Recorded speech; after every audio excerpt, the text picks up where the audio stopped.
This is Keep the Faith Ministry News. I'm Hal Mayer.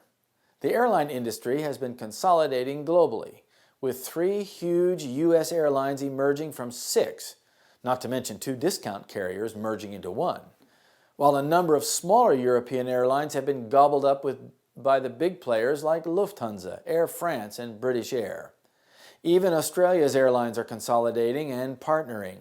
Tiger Air was recently acquired by Virgin Australia, while partnerships with Middle Eastern and Asian carriers boost traffic and revenue. And global alliances bind the airlines into confederacies that benefit them with market share and other synergies. Meanwhile, the global car rental industry has consolidated too.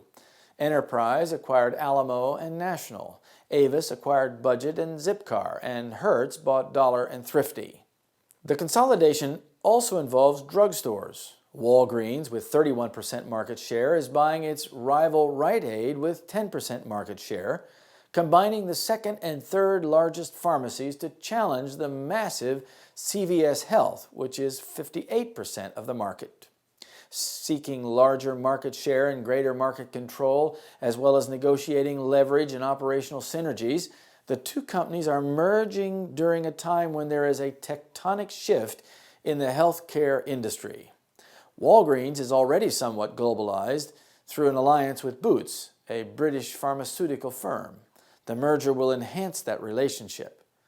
Plus, consolidation will give the new merged company more leverage in negotiations with drug companies, as well as against competitors in the market, which include Costco, Target, Walmart, and other big box retailers.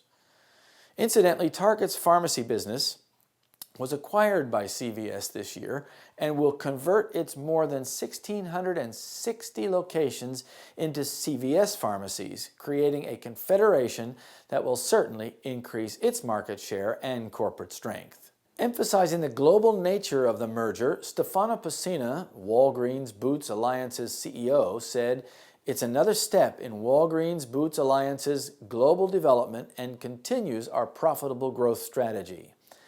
In both mature and newer markets across the world, our approach is to advance and broaden the delivery of retail health, well-being, and beauty products and services. The deal will enhance our store base and expand opportunities as part of the first global pharmacy-led health and well-being enterprise," added John Standley, Rite Aid CEO. Even the internet is dominated by only 5 companies who command more than 70% of online revenue. They are Amazon, Alphabet, eBay, Facebook, and Liberty Interactive. And they just keep getting bigger while many smaller internet firms decline and even fade away. Investors have realized that if they want a share of the Largus, they must stick with the big companies, which strengthens them even more. The auto manufacturing industry is also quite consolidated as well. Ford and General Motors haul in 2/3 of U.S. car sales, for instance. Meanwhile, Kraft and Heinz merged this year to become a huge global food production behemoth. These deals are only a few of the many consolidations and confederations in recent decades, which involve banking and finance companies, fast food chains, aircraft manufacturers, and others. Mergers of huge companies with one another places greater assets and market share and economic interest into the hands of fewer people and tends toward globalization of commercial interests. Globalization of business, commerce, and trade is prophetically significant. Consolidation and globalization of key businesses is essential for globalization of the economy. The globalization of the economy is essential to globalization of the government. Globalization of the government is essential to globalization of religion. The Bible explains that the merchants of the earth collaborate with Rome, according to Revelation 18, verse 3, and the merchants of the earth are waxed rich through the abundance of her delicacies. The world is a theater.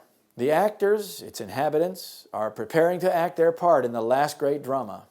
With the great masses of mankind, there is no unity except as men confederate to accomplish their selfish purposes. God is looking on. His purposes in regard to his rebellious subjects will be fulfilled. The world has not been given into the hands of men, though God is permitting the elements of confusion and disorder to bear sway for a season. A power from beneath is working to bring about the last great scenes in the drama. Satan coming as Christ and working with all deceivableness of unrighteousness in those who are binding themselves together in secret societies. Those who are yielding to the passion for confederation are working out the plans of the enemy. The cause will be followed by the effect. Testimonies for the Church, Volume 8, pages 27 and 28. The social consequences of consolidation and globalization is explained in the following statement. Everywhere there is a tendency to substitute the work of organizations for individual effort. Human wisdom tends to consolidation, to centralization, to the building up of great churches and institutions. Multitudes leave to institutions and organizations the work of benevolence. They excuse themselves from contact with the world, and their hearts grow cold. They become self-absorbed and unimpressible. Love for God and man dies out in the soul. Christ commits to his followers an individual work, a work that cannot be done by proxy. Ministry to the sick and the poor, the giving of the gospel to the lost, is not to be left to committees or organized charities. Individual responsibility, individual effort, personal sacrifice is the requirement of the gospel. Ministry of Healing, page 147. This is Keep the Faith Ministry News. Thank you for watching.